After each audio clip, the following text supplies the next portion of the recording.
Your body is not being dramatic when unstable love makes you feel unsafe. Your body is doing its job. It is trying to protect you from a pattern it cannot predict. And the most confusing part is that you can genuinely like someone, you can have real chemistry, you can have real intimacy, and still feel this low-grade threat under the surface, like you are always bracing for the next drop. One day, they are present. The next day, they are vague. One week, they are affectionate. The next week, you feel like you are bothering them. You get a good night that feels bonded. Then you get silence that makes you replay every sentence. And you keep asking yourself the same question in different words. Why does this feel so intense? Why do I feel anxious even when nothing is technically happening? Why do I feel calm for a moment, then feel like I am falling? Here is what is happening. Your nervous system is not measuring romance. It is measuring safety. Safety is built from predictability, consistency, and repair. When love is unstable, your body reads it the same way it would read any unstable environment. It starts scanning. It starts preparing. It starts trying to prevent loss. And when you live in that state long enough, your body begins to associate the person with threat and relief. Threat when they pull away, relief when they return. And that pairing is one of the fastest ways to create an attachment that feels addictive. In this episode, I am going to explain what unsafe actually means in the body, why unstable love triggers it so strongly, how the threat and relief cycle trains your brain, how to tell the difference between healthy pacing and emotional instability, and what you can do so your body stops living on alert.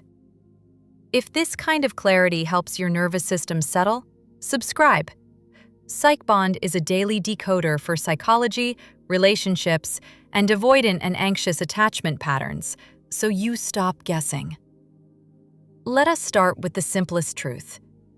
Your body does not feel safe because someone says they care.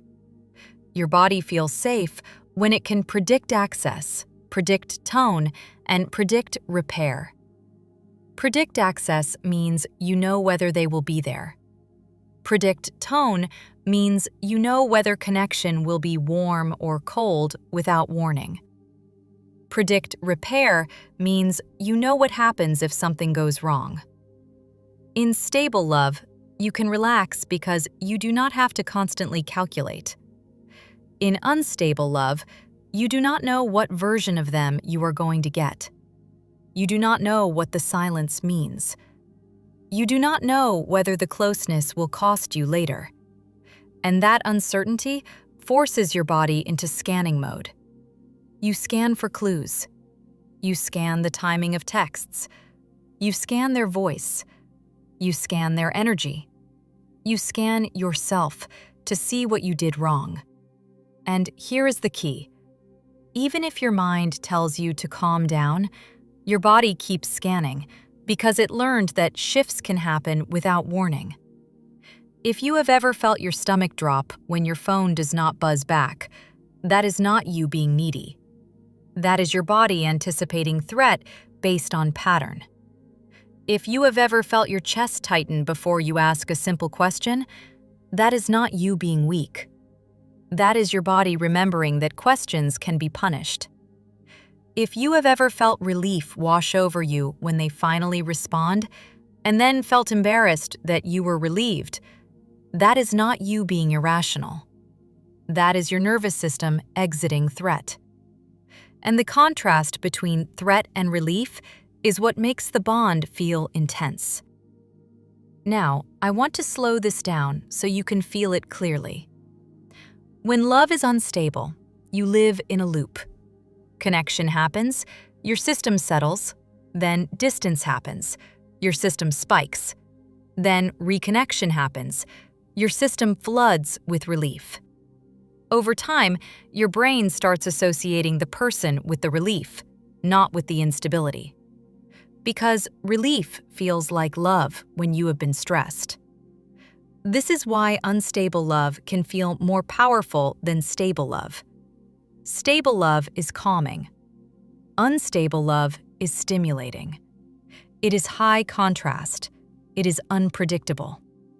And the brain locks onto unpredictable rewards. That is not romance. That is conditioning.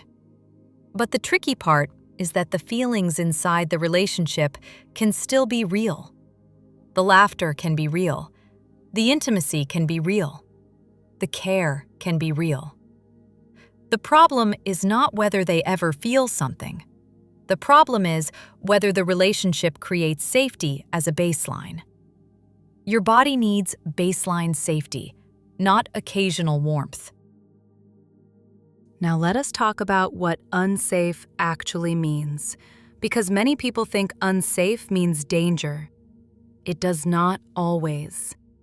Unsafe can mean uncertain. Unsafe can mean I cannot rely. Unsafe can mean I have to work for access. Unsafe can mean I might be punished for needing. Unsafe can mean closeness is followed by withdrawal, so closeness itself starts to feel risky. And when closeness feels risky, you start editing yourself. You start becoming smaller. You start performing calm. You start hiding needs. You start negotiating with silence. That is where people lose themselves. So here is a clean way to understand it. In unstable love, your body toggles between threat state and relief state. Threat state is when your system is on alert. Your thoughts speed up. You have urges to check, reach out, fix, explain, or chase clarity. Your sleep can get worse. Your appetite can change. You feel restless. You cannot focus on your life.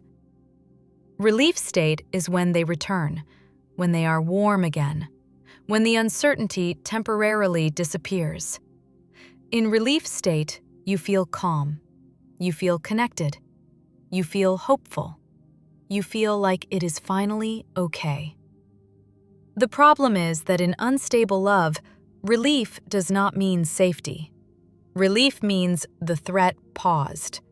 And when the threat pauses, your brain learns to want the person more, because the person becomes the source of relief. That is why people say, I know this is not good for me, but I cannot let go. Your body is chasing relief, not choosing safety. And that is not a moral failure. That is a nervous system learning pattern. Now let us address the question most people ask next. Why does my body feel unsafe even when they are not doing anything terrible? Because your body does not require terrible to feel threatened. It requires inconsistent. Think of it like walking on stairs where one step sometimes shifts. Even if you never fall, your body tenses every time because it does not trust the step. Unstable love is the shifting stair. One day the step holds, one day the step moves. So your body walks through the relationship braced. You might look calm on the outside. You might be successful in other areas of life, but internally, you are bracing. That is why unstable love is exhausting. It is not just sadness. It is constant nervous system effort. Your body is doing math all day. When should I text? Was that tone cold? Did I overdo it? Should I back off? Should I pretend I do not care? What does this silence mean? That constant calculation is what makes you tired. Now, there are two common reasons unstable love creates this unsafe feeling. One is that the relationship lacks clear structure. You do not know where you stand. You do not know what you are building. You do not know what you are allowed to expect. You are giving relationship energy without relationship protection. The second is that the relationship lacks repair. Shifts happen, distance happens, tone changes happen, but they are never addressed. It is reset without repair. And reset without repair teaches your body that anything can happen again. If you have to pretend nothing happened to keep access, your body will not feel safe. Because safety requires truth. And repair is how truth becomes safe instead of explosive. Now, I want to make this painfully practical with scenes, because scenes are where people feel seen and stay. Scene 1 is the sweet stretch. For a week, they text first. They call. They make plans. They feel present. You start sleeping better. Your appetite normalizes. Your mind quiets down. You start thinking, maybe I was overreacting. Maybe it is finally stable. Then, the sweet stretch ends. Replies slow. Plans become maybe. They say they are busy. They do not initiate. You feel your body shift before your mind even has an explanation. You check your phone more. Your chest tightens. You feel a little shame for caring. That is your nervous system returning to scanning because it learned that sweetness can end without warning. Scene 2 is after closeness. You have an intimate night. You feel bonded. They say something that sounds like real partnership. Maybe they talk about the future. Maybe they are unusually open. You feel like you finally reached them. Then the next day, they feel distant. They are vague. Their tone is flat. You wonder if you overwhelmed them. You wonder if you should act cooler. This is where your body starts associating closeness with loss. And that is a heartbreaking association because closeness should feel like safety, not like a risk. Scene 3 is the clarity moment. You ask one calm adult question. What are we doing? Where is this going? Can I count on you? And instead of answering, they make you the problem. They call it pressure. They call it making it serious. They act irritated, or they withdraw. This is where your body learns that needs can be punished. So next time you want to ask, your throat tightens. You hesitate. You choose silence. And then your body is stuck because it cannot get the clarity that would settle it. Scene 4 is the return. After distance, they come back warm.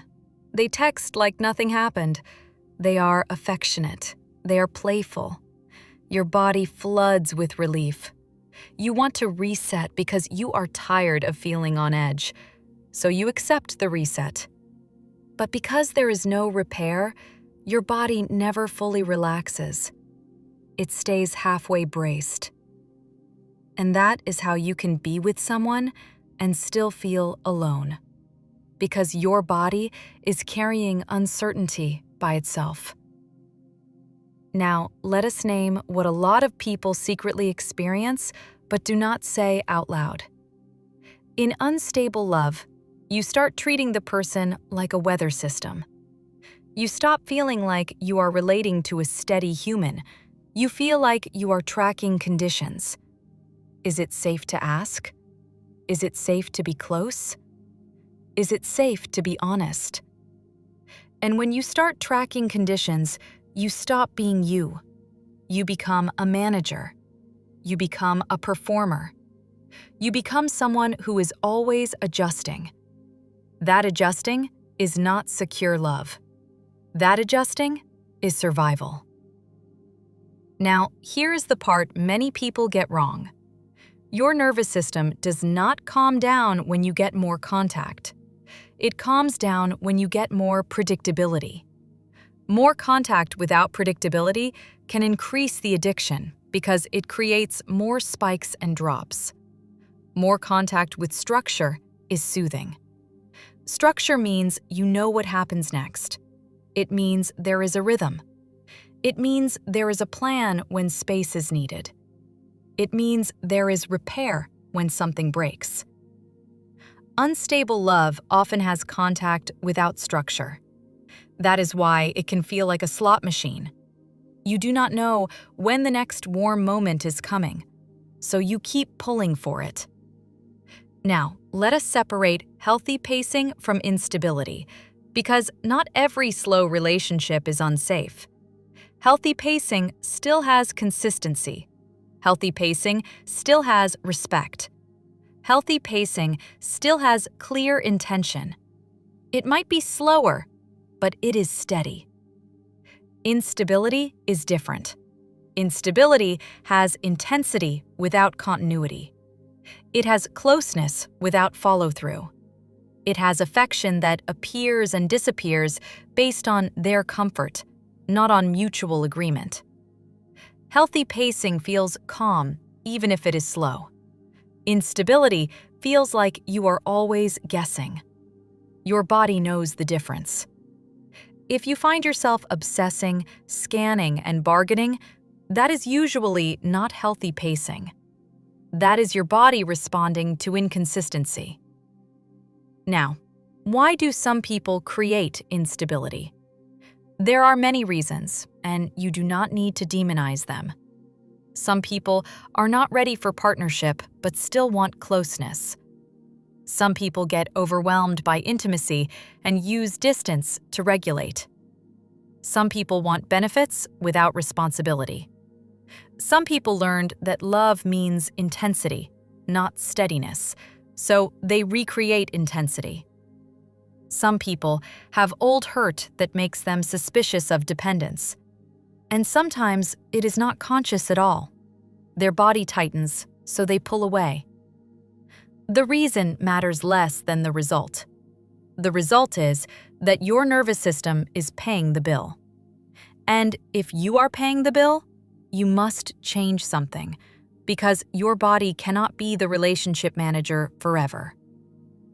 Now, let us talk about the specific ways unstable love hooks you, because the more precisely you name it, the less it controls you. The first hook is uncertainty. Uncertainty keeps you mentally attached. When you do not know where you stand, your mind keeps trying to solve it. The second hook is contrast. The bigger the contrast between their warmth and their coldness, the more powerful relief feels when warmth returns. The third hook is self-blame. When they pull away without explanation, you assume you did something wrong, so you try to fix yourself, and that effort makes you more invested. The fourth hook is hope. Not the healthy hope that grows from consistency, the fragile hope that grows from a good moment. You start treating a good moment like proof. Then the moment ends, and you go back to searching for proof. This is why people stay in unstable love far longer than makes sense. Their body is stuck in a cycle that feels like it might resolve. Now, I want to give you the reframe that changes everything and calms people down without making them passive. Feeling unsafe in unstable love does not mean you are broken. It means your body is honest. Your body is reacting to a pattern that does not protect you. So the question is not, how do I force myself to feel safe in an unsafe structure? The question is, what would make this structure safer? And if it cannot become safer, why am I training my body to tolerate it? That is where real self-respect begins. Now, what creates safety in love? In body terms, safety is not perfect behavior. Safety is consistent effort. Safety is a baseline you can rely on. Safety is communication during space. Safety is repair after rupture. Safety is feeling like your needs will not be punished. Safety is knowing you can be honest without losing access. And I want you to hear this clearly. If you are afraid to be honest because you think it will make them withdraw, your body is already telling you the truth about the structure.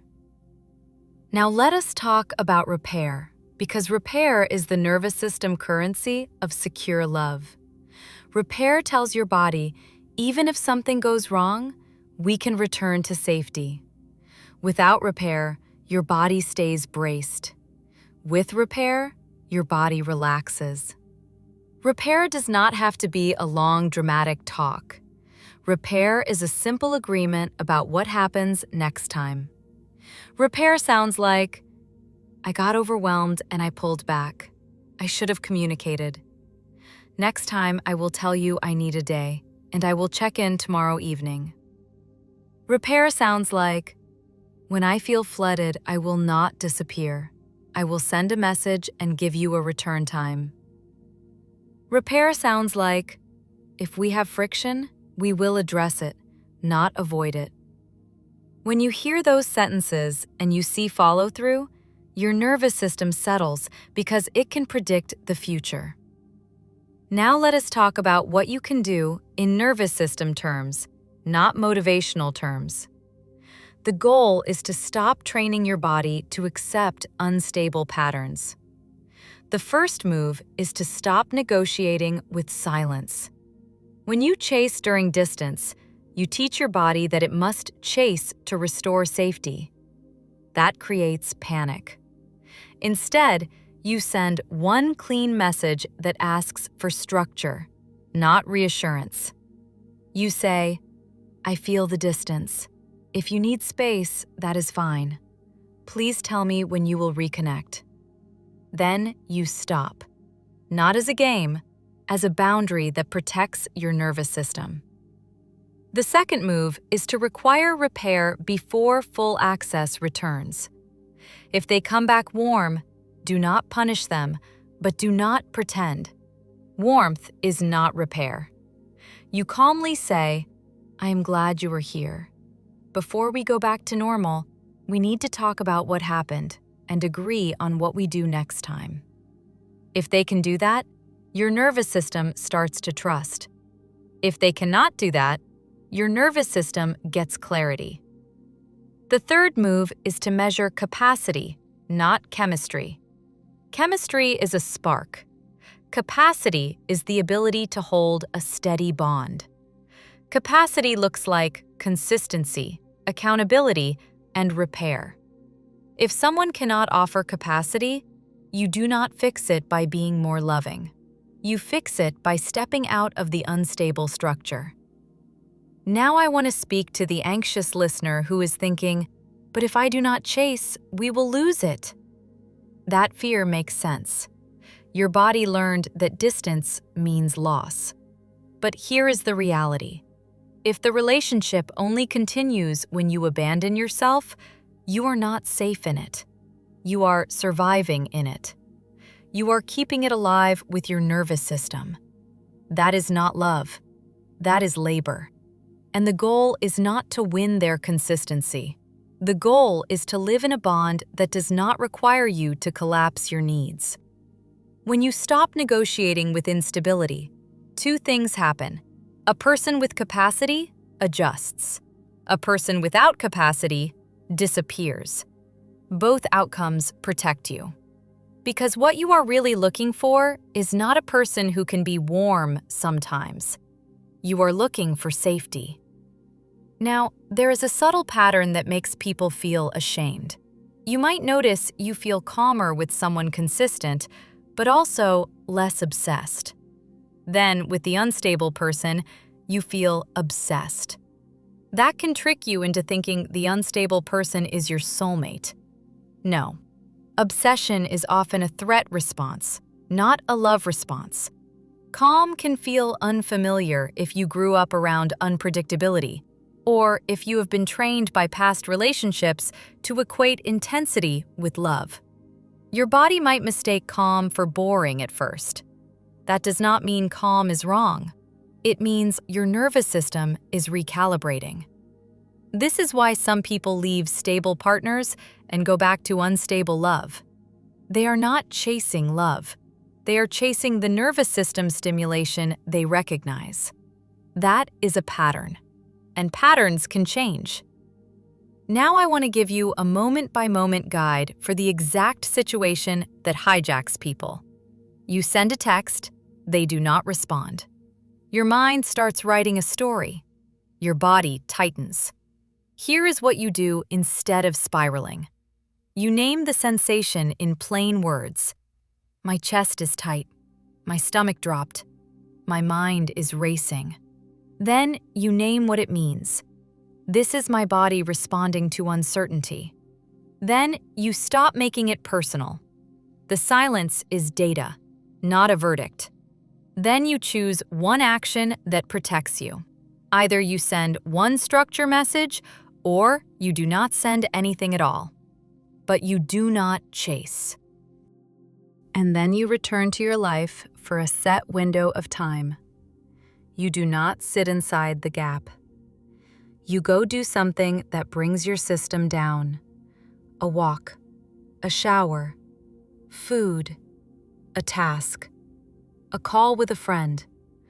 Not to distract yourself, but to regulate yourself. The goal is to teach your body it does not have to collapse when someone is inconsistent. The goal is to make your life bigger than the pattern. Now let us talk about the difference between standards and control. Because some people worry boundaries are manipulative. A standard is you naming what you need to feel safe and what you will do if it is not available. Control is trying to force them to become what you want. Standards sound like, I enjoy you, but I am not available for unpredictable contact. If you need space, tell me and give me a return time. If that is not possible, I will step back. Control sounds like demanding constant reassurance. The goal is not to demand constant contact. The goal is to demand basic predictability and respect. Now, for the avoidant listener or the emotionally overwhelmed listener who recognizes themselves in this, here is the simplest upgrade that prevents harm without trapping you. If closeness overwhelms you, do not vanish. Communicate space with a return time. You can say, I feel overwhelmed after how close we were. I do not want to go quiet on you. I need a day to settle. I will check in tomorrow evening. That one message protects trust. It gives you space without giving the other person panic. It turns distance into a regulated choice instead of a silent punishment. That is maturity. That is capacity. Now, let us deal with a belief that can trigger people. The idea that if you feel unsafe, it means you are too sensitive. No. Feeling unsafe in unstable love is a healthy response. Your body is not failing, it is signaling. The question is whether you listen. Because if you ignore the signal, your body gets louder. Anxiety gets louder.